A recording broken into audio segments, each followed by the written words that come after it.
bien bonjour à tous, c'est l'heure de Classe Classique, votre rendez-vous hebdomadaire de musique classique, tous les dimanches soirs de 18h à 19h sur RVL.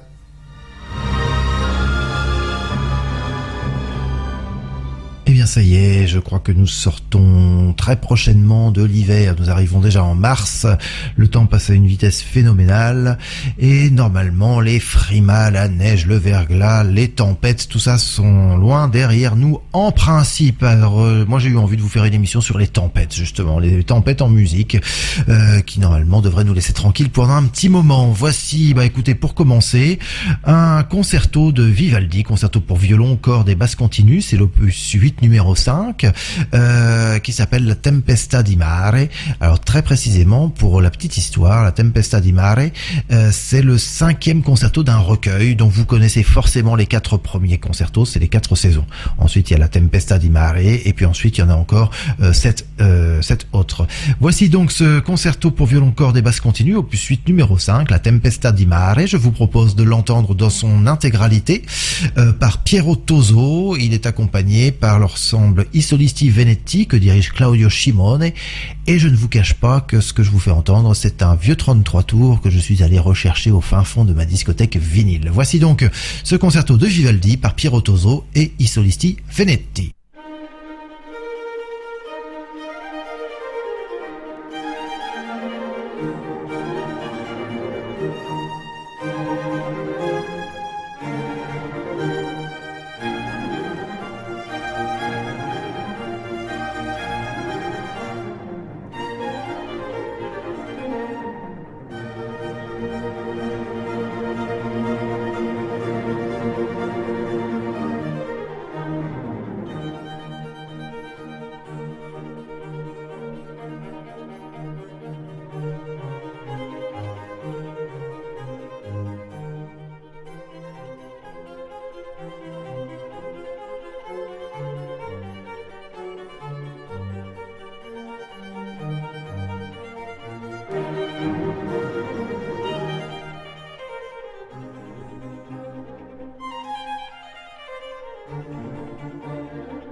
Voilà, je viens de vous faire entendre ce concerto pour violon, cordes et basse continue opus 8 numéro 5 de Vivaldi, La Tempesta di Mare, sur un vieil enregistrement vinyle. J'espère que vous serez indulgents pour les petits craquements que vous avez pu percevoir par-ci, par-là. On va continuer dans le thème de la tempête avec la sonate pour cordes numéro 6 en ré majeur de Rossini. Rossini a écrit toute une série de sonates, il y en a 6 pour cordes.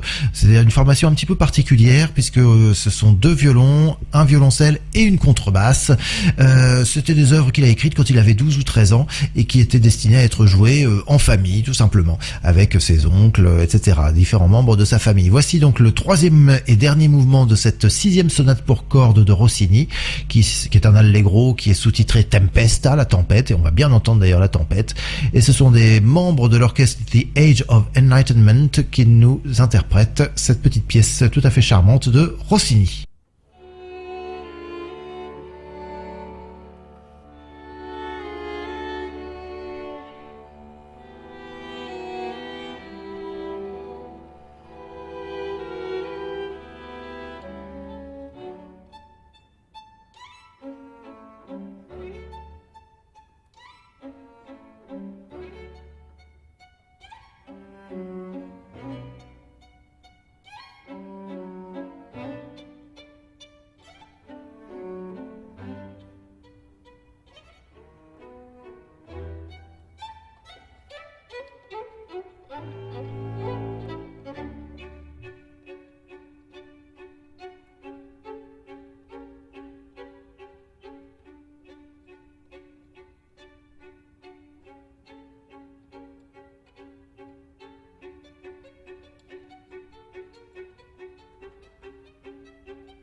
Nous venons d'entendre le troisième mouvement Allegro de la sonate pour cordes numéro 6 en ré majeur de Rossini, sous-titré Tempesta, la tempête. Alors on va continuer dans la tempête justement, avec un air d'opéra de Johann Adolf Hasse, compositeur du XVIIIe siècle. Il est né en 1699, il est mort en 1783. Et comme tous les compositeurs de son époque, il a sacrifié à la convention lyrique de l'époque, ce qui voulait que dans tout opéra, il fallait qu'il y ait une scène qui se passe dans une tempête. Alors voici un extrait de son opéra Siroé, qui a été créé en 1733, et l'air que va nous chanter Franco Fagioli, un jeune contre-ténor argentin, c'est Fra l'horror della tempesta, ce qui signifie donc dans l'horreur de la tempête. Donc Franco Fagioli est le contre-ténor qui va nous l'interpréter. Il est accompagné par Il Pomodoro, que dirige le chef Riccardo Minassi.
Voilà, vous venez d'entendre un extrait de Siroé, un opéra de Johann Adolph Hasse par le jeune contre-ténor Franco Fagioli. Vous êtes toujours sur RVL 103.1 et nous poursuivons cette émission consacrée aux tempêtes musicales.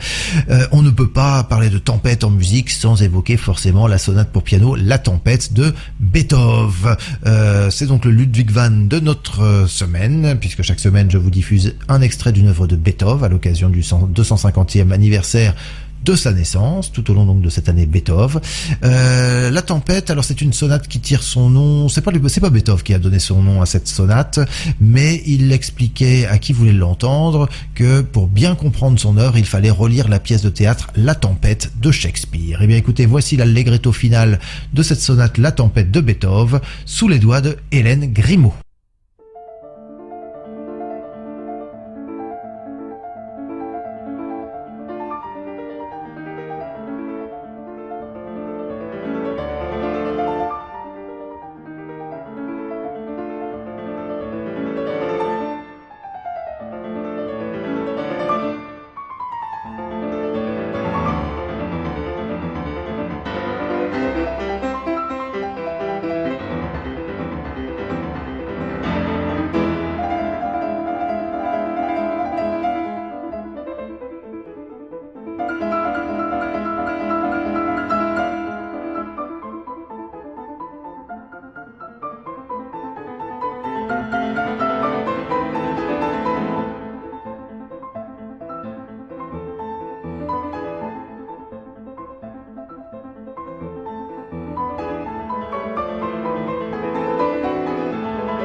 Nous venons d'entendre l'allegretto final de la sonate pour piano La Tempête de Beethoven par Hélène Grimaud, une sonate qui évoque effectivement par son balancement un bateau qui serait ballotté de droite et de gauche sur les flots un petit peu agités, disons.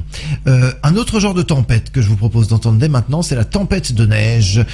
C'est une œuvre de Georgi Sviridov. Georgi Sviridov est un compositeur soviétique. Il est né en 1915 et mort en 1998.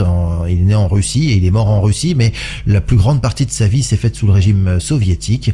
Voici donc la deuxième partie de cette tempête de neige, une valse qui est tout à fait charmante, qui n'est pas sans évoquer certaines valses presque de Vienne d'ailleurs. C'est le grand orchestre de la radio-télévision de l'URSS, dirigé par Vladimir Fedoseev, qui nous interprète donc cette valse de la tempête de neige de Georgi Sviridov.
C'était la valse de la tempête de neige de Georgi Sviridov. Nous poursuivons cette émission consacrée aux tempêtes en musique. Alors, au XVIIIe siècle, un petit peu avant l'éclosion du mouvement romantique, est apparu un mouvement artistique en général, mais aussi en politique d'ailleurs, qu'on a appelé le Sturm und Drang, qui préfigure quelque peu le romantisme. Et Sturm und Drang, ça signifie quoi? Ça signifie tempête ou orage et passion. Voici donc une symphonie de Joseph Haydn qui a sacrifié à ce genre-là. Une symphonie donc de cette mouvance Sturm und Drang, la symphonie numéro 49 en fa mineur de Haydn, qui est sous-titrée La Passione, la Passion. Voici son deuxième mouvement, Allegro di molto, par l'orchestre symphonique de la radio de Zagreb, placé sous la direction de Antonio Janigro.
d'entendre le deuxième mouvement de la symphonie numéro 49 en fa mineur de Joseph Haydn.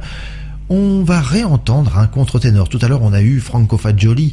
Nous avons entendu Franco Fagioli qui nous interprétait un extrait d'un opéra de Johann Adolph Hasse, un extrait de son opéra Siroé. Voici maintenant Philippe Jarouski, peut-être plus connu d'ailleurs en France, qui nous interprète un extrait de Riccardo Primo, Richard Ier, roi d'Angleterre, un opéra de Georg Friedrich Händel, qui lui va nous parler de tempêtes, mais des tempêtes intérieures. C'est un extrait qui s'appelle Agitato da fiere tempeste.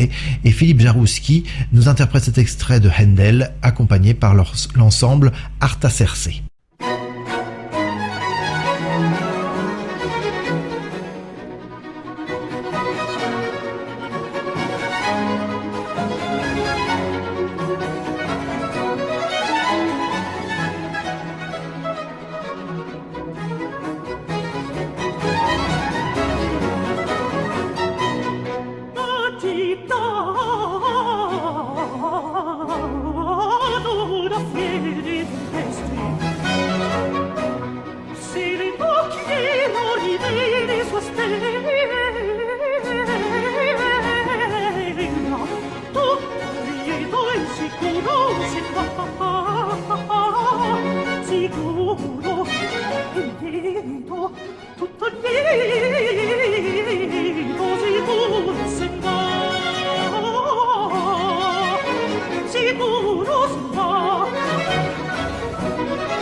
Nous venons d'entendre Agitato da fiere tempeste, agité par une forte tempête. C'est un extrait de l'opéra Richard Ier, roi d'Angleterre, de Georg Friedrich Händel, qui nous était donc interprété par Philippe Jarouski et l'ensemble Arta Circe. On va poursuivre avec de la musique française. Il s'agit des deux scènes de la tempête de Shakespeare de Ernest Chausson. Je vous ai parlé de la tempête de Shakespeare tout à l'heure à propos de Beethoven. Beethoven, parlant de sa sonate qu'on appelle maintenant la tempête, disait que pour la comprendre, il fallait relire la tempête de Shakespeare. Et ben lui, Ernest Chausson, c'est ce qu'il a fait. Et il a composé deux pièces musicales pour une représentation sur scène de cette pièce de théâtre. Donc ce sont ces deux scènes de la tempête de Shakespeare. J'ai déjà eu l'occasion de vous diffuser récemment la danse rustique, mais là je vous tirerai de ces deux scènes de la tempête. Mais je vous propose là cette fois-ci l'intégralité de cette petite œuvre de Ernest Chausson, compositeur français donc de la deuxième moitié du 19e siècle. C'est air de danse suivi de danse rustique, et c'est l'orchestre symphonique de la radio-télédiffusion belge francophone dirigé par José Cérébrier qui nous interprète donc ces deux scènes de la tempête de Shakespeare de Ernest Chausson.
Vous êtes toujours sur RVL 103.1 et nous arrivons au terme de cette émission qui était consacrée, je vous le rappelle, aux tempêtes dans la musique. Là, nous venons d'entendre 2 scènes de la tempête de Shakespeare, de Ernest Chausson, compositeur français du 19e siècle, décédé dans des circonstances dramatiques en 1899. Il a eu un accident de vélo, tout simplement, et il en est mort, le pauvre homme. Nous allons donc terminer cette émission avec une polka de Johann Strauss qui reste dans le thème des tempêtes. Il s'agit de la polka intitulée Unter Donner und Blitz, ce qui signifie dans le tonnerre et les éclairs, au milieu du tonnerre et des éclairs. Et c'est l'orchestre symphonique de Bamberg, dirigé par Manfred Honeck, qui nous l'interprète. C'est sur cette polka de Johann Strauss, Unter Donner und Blitz, que je vais vous souhaiter une agréable fin de dimanche, une très bonne semaine. Je vous donne rendez-vous, comme chaque dimanche prochain à 18h, pour une nouvelle édition de Classe Classique. D'ici là, portez-vous bien, abritez-vous des tempêtes, on ne sait jamais, et à dimanche.